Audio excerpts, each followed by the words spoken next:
Semana Santa 2025 Marcas de Cristo. Sermão 4 Chamados à Liberdade. Texto base: Gálatas 5, versículos 13 a 26. Introdução. Conta-se que certa vez uma criança passeava com o pai quando viu um pássaro fechado em uma grande gaiola. Muito sensível, o pequeno garoto insistiu de forma veemente que seu pai comprasse a pequena ave, a fim de que pudessem libertá-la daquele terrível cativeiro. Ao comprar o pequeno pássaro, pai e filho foram avisados de que a pequena criatura sempre fora criada em cativeiro e que por isso nunca aprendera a voar. Insistindo em sua tentativa de fazê-lo voar a qualquer custo, depois de reiteradas e descuidadas tentativas, o pássaro, já muito cansado, caiu, se feriu e morreu. O pequeno garoto aprendeu com aquela experiência e, mediante lágrimas, que a liberdade necessária para aquele pássaro não se resumia a apenas estar solto. Era preciso também saber voar.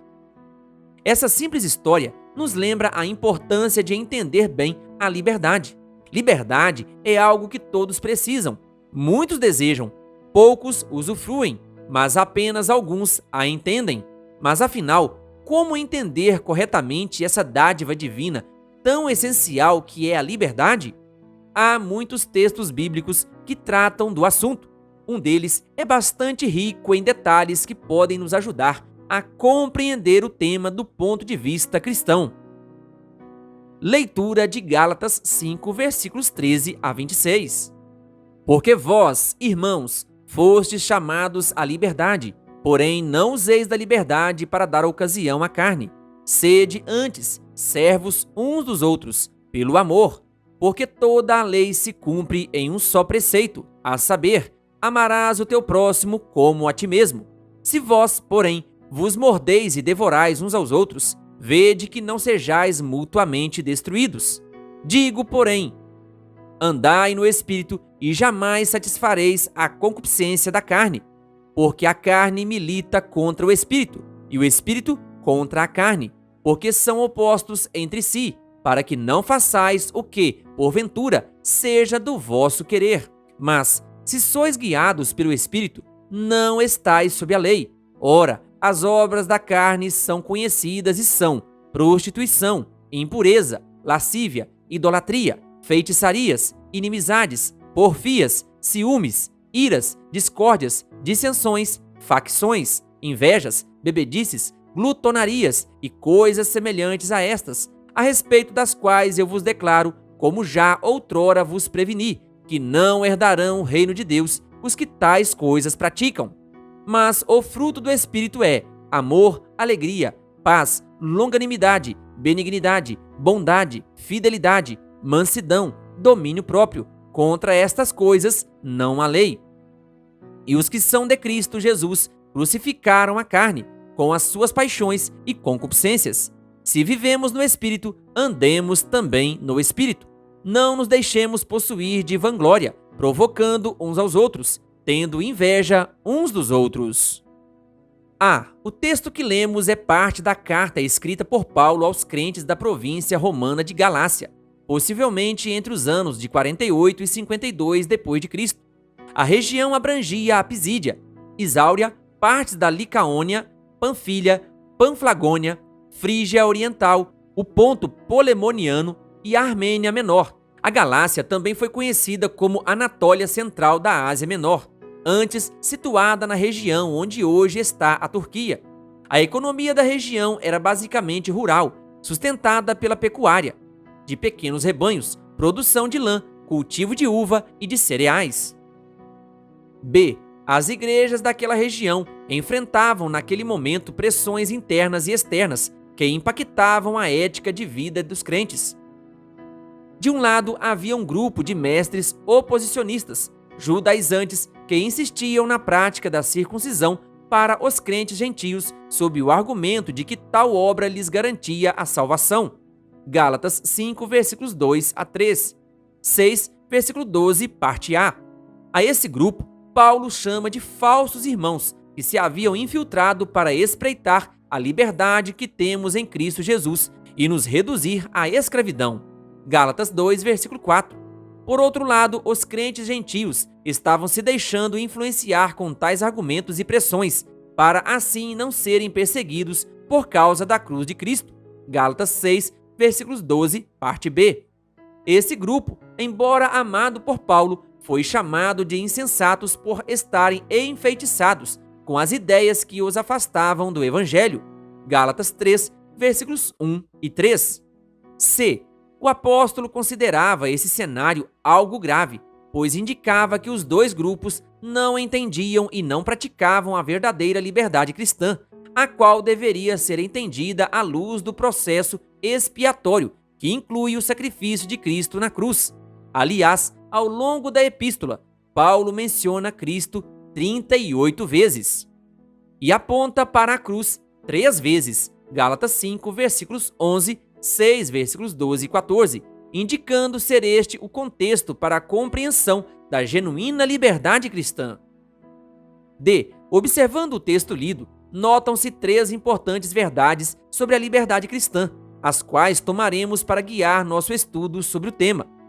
Primeiro, o que é a liberdade? Segundo, como viver em liberdade? E terceiro, os efeitos resultados da liberdade. 1. O que é a liberdade?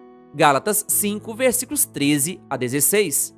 Porque vocês, irmãos, foram chamados à liberdade, mas não usem a liberdade para dar ocasião à carne. Pelo contrário, sejam servos uns dos outros pelo amor, porque toda a lei se cumpre em um só preceito, a saber, ame o seu próximo como a você mesmo. Mas se vocês ficam mordendo e devorando uns aos outros, tenham cuidado para que não sejam mutuamente destruídos. Digo, porém, o seguinte: vivam no Espírito e vocês jamais satisfarão os desejos da carne. Gálatas 5, versículos 13 a 16. A primeira grande verdade desse texto é sobre o que é a liberdade cristã. Paulo repete a mesma ideia antes esboçada na sessão anterior, Gálatas 5, versículo 1. Lembra que Cristo chamou aqueles que nele creem para viverem em liberdade. Mas o que é a liberdade cristã? Como entender esse conceito incompreendido na época do apóstolo? Tendo se tornado um fiel seguidor de Cristo, Paulo tinha em mente a noção de liberdade ensinada por Jesus e os demais apóstolos à igreja primitiva. Na mesma seção que lemos, ele esboça 3 realidades que definem de maneira clara os contornos da liberdade cristã. B. A primeira realidade é quanto à fonte da liberdade. Paulo começa essa seção afirmando que vocês, irmãos, foram chamados à liberdade.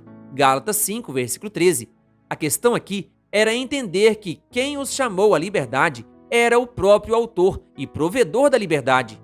Ao longo da carta, a divindade em 3 pessoas é mencionada como tendo envolvimento dinâmico no plano da salvação, a fim de que o ser humano fosse redimido para viver em liberdade como filhos de Deus. Gálatas 3, versículos 26 e 4, versículo 6. O Deus que provê a liberdade é o Deus que nos chama para viver essa liberdade em Cristo. Não por acaso, na carta aos Gálatas, Deus, o Pai, é mencionado 30 vezes. Jesus Cristo é mencionado 38 vezes. E o Espírito Santo é mencionado 18 vezes. É dito que Cristo entregou a si mesmo pelos nossos pecados. Gálatas 1, versículo 4. O Pai o ressuscitou dos mortos. Gálatas 1, versículo 1. E o Espírito é enviado ao coração do crente.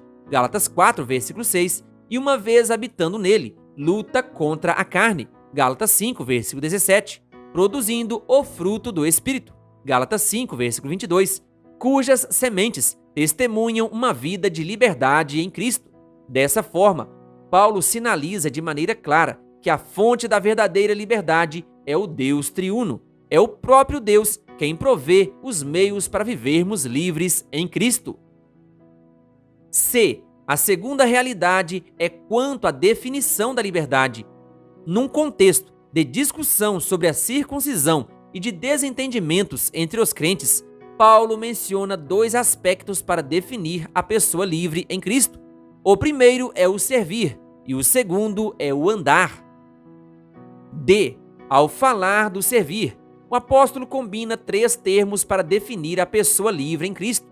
Em um capítulo anterior, é mencionado que a pessoa é justificada somente mediante a fé em Cristo Jesus. Gálatas 2, versículo 16. Então, acrescenta que, nessa condição, é instada a viver como um servo. Douleu, alguém que serve como escravo, de maneira humilde, abnegada, e que assim age pelo amor.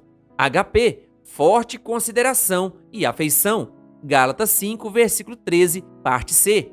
Desse ponto, Paulo faz uma citação do texto do Antigo Testamento, Levítico 19, versículo 18, parte B, destacando o amor ao próximo, uma vez que ali havia problemas conhecidos de relacionamentos entre os crentes. Gálatas 5, versículo 15. Eles mostravam preocupação com os ritos e cerimônias enquanto eram descuidados com o amor e o serviço uns aos outros. Isso era incompatível com a genuína liberdade cristã. Liberdade não podia ser entendida como uma licença para pensar, falar e agir da maneira que quisessem, nem entre eles, nem em relação aos ritos da fé. Nesse cenário, Paulo destaca a fé, o amor e o serviço como marcas caracterizadoras da liberdade dos que estão sendo redimidos em Cristo. Ao falar do andar, Paulo indica que a liberdade cristã é andar no Espírito, ou, em outras palavras, andar segundo o Espírito. Paulo se vale aqui e em outros de seus escritos de uma metáfora do Antigo Testamento para indicar a vida conformada à vontade de Deus. É viver a vida permitindo-se ser guiado, conduzido, dirigido pelo Espírito Santo. Na prática, é submeter-se ao senhorio do Espírito Santo. Em outra de suas cartas, há uma congregação que também vivenciava diversos problemas, inclusive de relacionamentos entre os irmãos. Paulo lembra que este Senhor é o Espírito, e onde está o Espírito do Senhor, aí há liberdade. 2 Coríntios 13, versículo 17. Portanto, os 2 imperativos de Paulo indicados aqui, servir e andar, são esclarecedores. A liberdade nessa ótica não é uma ideia abstrata ou uma prática desprovida de fundamentação teológica. A liberdade cristã é aqui definida como o novo modo de ser e viver do crente, que agora é liberto do pecado mediante a obra redentiva de Cristo.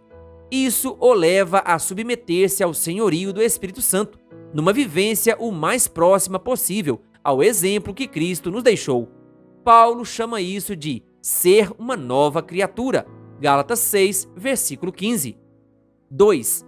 Como viver em liberdade. Gálatas 5, versículos 17 a 23. Porque a carne luta contra o Espírito, e o Espírito luta contra a carne, porque são opostos entre si, para que vocês não façam o que querem. Mas, se são guiados pelo Espírito, vocês não estão debaixo da lei.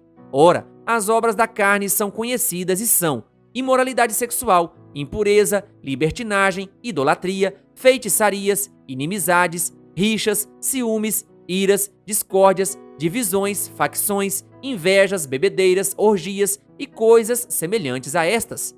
Declaro a vocês, como antes já os preveni, que os que praticam tais coisas não herdarão o reino de Deus.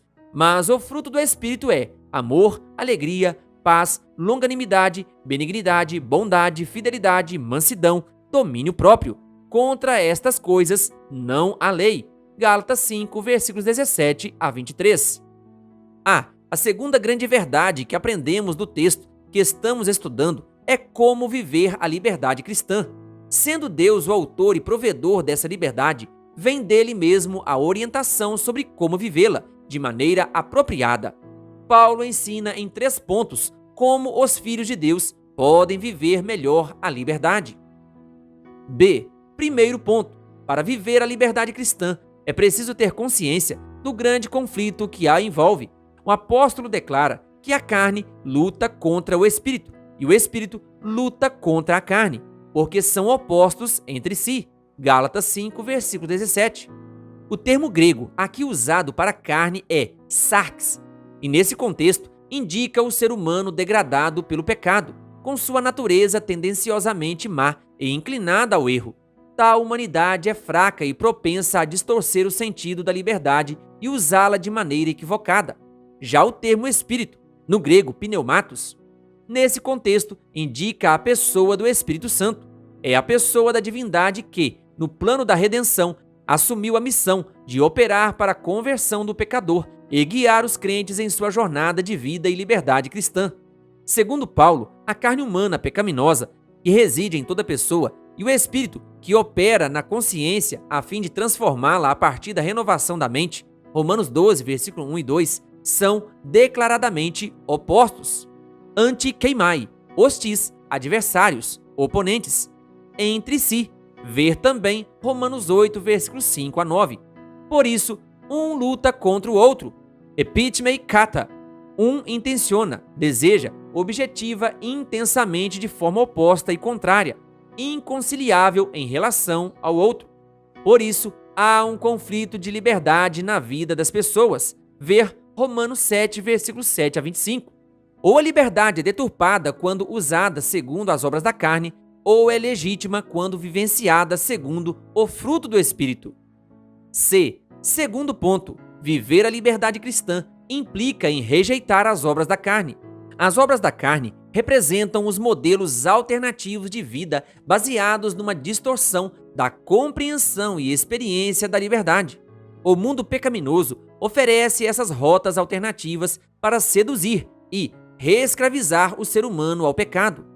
Paulo deixa claro que as chamadas obras da carne são incompatíveis com a verdadeira liberdade cristã. Ele fala de imoralidade sexual, impureza, libertinagem, idolatria, feitiçarias, inimizades, rixas, contendas, ciúmes, iras, discórdias, divisões, facções, invejas, bebedeiras, orgias. Gálatas 5, versículos 19 a 21. E deixa claro que esses são apenas exemplos de distorções da verdadeira liberdade do cristão, pois também reprova as coisas semelhantes a estas, como as descritas por ele mesmo em 1 Coríntios 6, versículos 9 e 10, e 15, versículo 50. D. Terceiro ponto. Viver a liberdade cristã só é possível quando guiados pelo Espírito. O apóstolo faz duas declarações significativas nesse sentido. Mas, se são guiados pelo Espírito, vocês não estão debaixo da lei. Gálatas 5, versículo 18. O que quer dizer aqui é que se a liberdade cristã é vivenciada segundo a direção do Espírito Santo, não há condenação da lei para isso. Embora Paulo esteja falando da lei moral, o mesmo se aplica às demais leis divinas, sejam as leis morais, leis da consciência, leis de saúde física ou leis de convívio social. Elas somente condenam aquele que vivencia sua liberdade em desconformidade com o assim diz o Senhor. Mas, para aquele que se submete com sua liberdade ao senhorio do Espírito, o próprio Espírito produzirá seu fruto, e o resultado será visto e reconhecido em um estilo de vida marcado pelo amor, alegria, paz, longanimidade, benignidade, bondade, fidelidade, mansidão, domínio próprio. Gálatas 5, versículos 22 a 23. E como completa o apóstolo, contra estas coisas não há lei. Gálatas 5, versículo 23. Ou seja, não há condenação contra a vivência genuína da liberdade cristã. Note o que Paulo está ensinando aqui. Mesmo depois da queda, mesmo no contexto do grande conflito entre o bem e o mal, o ser humano é chamado a viver a liberdade em Cristo. Para isso, ele precisa entender que a liberdade tem um aspecto positivo e um aspecto negativo. Esse duplo aspecto da liberdade é um imperativo moral. O aspecto positivo indica as concessões da liberdade. O aspecto negativo indica as limitações da liberdade. Ambos se complementam e não podem ser separados. Isso significa que a liberdade tem um componente propositivo e um componente restritivo. Quando vivenciada apenas com foco no componente propositivo, a liberdade é por vezes levada a excessos que a transformam em libertinagem e rebeldia. Nesse caso, ignoram-se ou extrapolam-se os limites que são necessários à vivência responsável da liberdade. De outro lado, quando vivenciada apenas com foco no componente restritivo, a liberdade é suprimida por excessos que a tornam puro formalismo e legalismo. Dessa forma, ignoram-se as indicações divinas que evitam a superficialidade e incentivam o potencial de liberdade cristã plantado por Deus no coração humano. Portanto, o imperativo moral de liberdade, conforme ensinado na revelação, é uma salvaguarda contra os excessos do antinomismo e do legalismo. F. Esse direcionamento evidencia que a liberdade em Cristo jamais encontrará conformidade nas propostas alternativas de liberdade ilimitada do mundo em que vivemos. Essa liberdade é distinta e oposta aos modelos de liberdade do mundo secular. É, antes de tudo, a liberdade do próprio eu, egocentrado, que, uma vez emancipado pelo Espírito Santo, teocentrado, passa a viver em serviço a Deus e ao próximo. O cristianismo herdou esse legado, e os cristãos fiéis têm testemunhado a experiência da liberdade assim equilibrada em suas vidas. Os resultados têm sido notórios. 3. O alcance da liberdade. Gálatas 5, versículos 24 a 26. E os que são de Cristo Jesus crucificaram a carne, com as suas paixões e os seus desejos. Se vivemos no Espírito, andemos também no Espírito. Não nos deixemos possuir de vanglória, provocando uns aos outros, tendo inveja uns dos outros. Gálatas 5, versículos 24 a 26. A terceira grande verdade que aprendemos do texto que estamos estudando é sobre o alcance pessoal e coletivo da liberdade provida por Cristo, como ela impacta quem é redimido e, a partir disso, também as outras pessoas. Note que estar em Cristo implica em crucificar, staurosan, matar pregando numa cruz, nesse caso, sacrificar a carne, o eu pecaminoso, e procurar viver, andar no Espírito. Essa é uma obra do Espírito na vida do crente, mas, na sequência, é mencionado o impacto disso na relação de uns com os outros, e não poderia ser diferente. A experiência de liberdade do crente na dimensão vertical de Cristo necessariamente impacta a experiência de liberdade com o semelhante, na direção horizontal, uns aos outros. A grandiosidade da obra feita na vida do indivíduo impacta a vida de outros na igreja e na sociedade também. B. É importante entender o tremendo alcance disso. O pecado gera 3 graves consequências ao pecador: culpa, condenação e castigo. C. A redenção provida por Deus Pai em Jesus Cristo e por meio do Espírito Santo proporcionou 3 grandes bênçãos que os filhos de Deus recebem. Primeira, liberdade da culpa do pecado. No início da carta, Paulo destaca que também temos crido em Cristo Jesus, para que fôssemos justificados pela fé em Cristo. Gálatas 2, versículo 16. O termo dikaioutai, justificados, significa vindicados, declarados justos, reconciliados, considerados em conformidade com os requerimentos da lei, o que em linguagem forense incluía a libertação da culpa. Cristo nos liberta da culpa do pecado ao assumi-la em nosso lugar. Segunda, liberdade da condenação da lei. Paulo lembra que Cristo nos resgatou da maldição, catara, imprecação de condenação, da lei, fazendo-se ele próprio maldição em nosso lugar. Gálatas 3, versículo 13.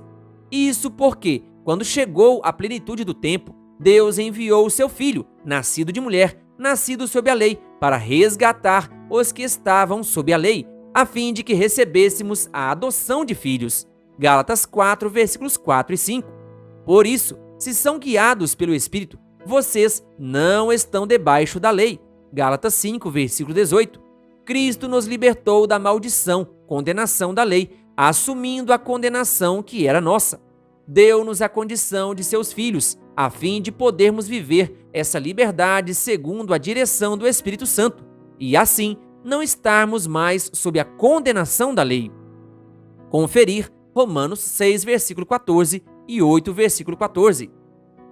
Terceiro, liberdade do castigo eterno.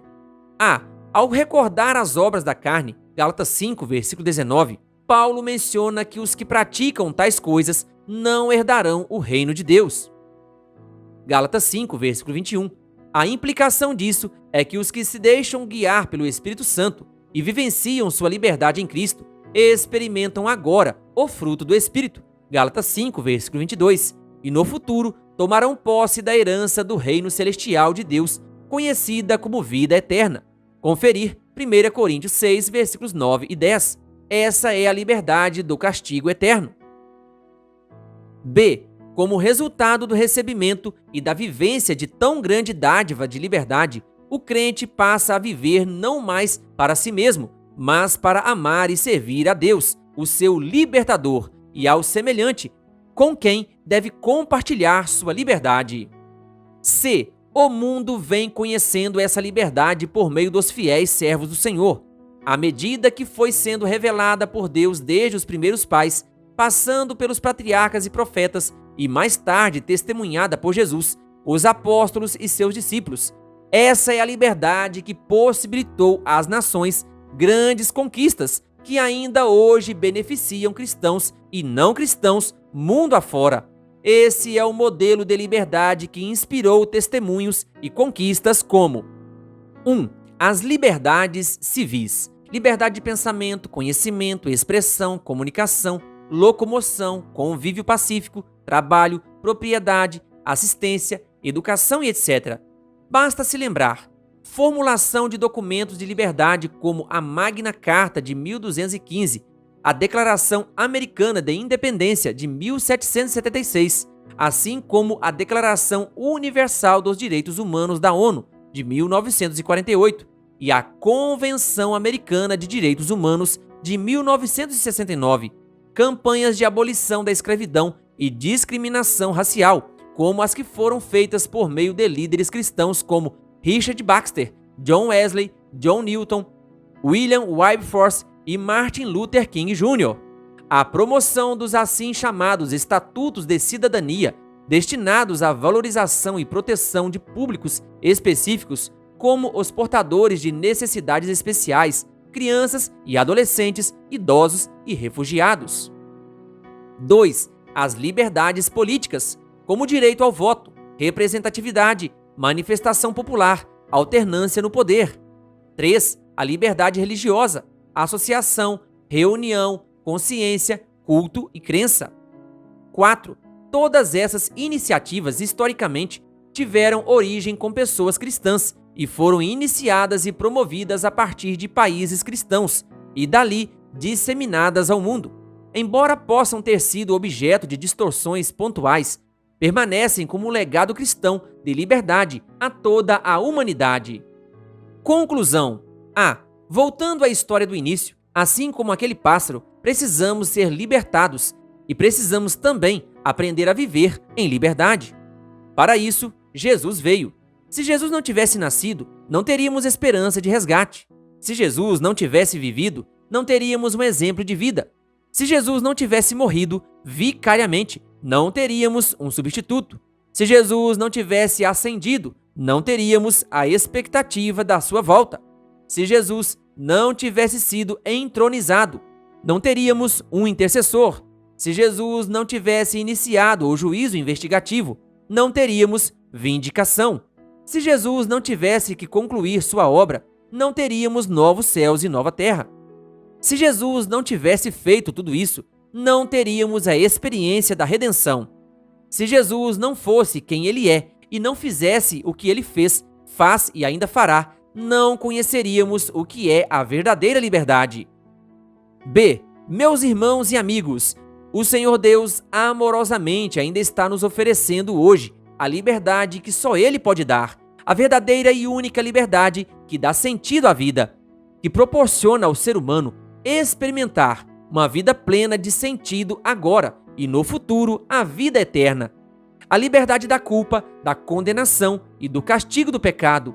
Aqueles que já aceitaram essa oferta, o apelo hoje é para que aceitem ser reafirmados uma vez mais nessa verdadeira liberdade. Aos que ainda não conheciam essa oferta graciosa, o apelo é que aceitem ser libertados e passem a viver essa liberdade. Se vivemos no Espírito, andemos também no Espírito. Gálatas 5, versículo 25. C. Aqueles que aguardamos a vinda do Senhor, Deus promete a redenção do nosso corpo. Romanos 8, versículo 23. No futuro, quando a criação também conhecerá a liberdade da glória dos filhos de Deus. Romanos 8, versículo 21. Que essa linda promessa se cumpra em nossos dias, para a glória de Deus. Autor deste sermão, Pastor Carlos Flávio Teixeira, diretor do Seminário Adventista Latino-Americano de Teologia da Faculdade Adventista da Amazônia. Querido ouvinte, que Deus lhe abençoe. Eu convido você a me seguir também no Instagram, @PRNewtonLima. E se você ainda não é inscrito em nosso canal aqui no YouTube, se inscreva e ative o sininho das notificações, canal O Bom da Bíblia, compartilhando a Palavra de Deus.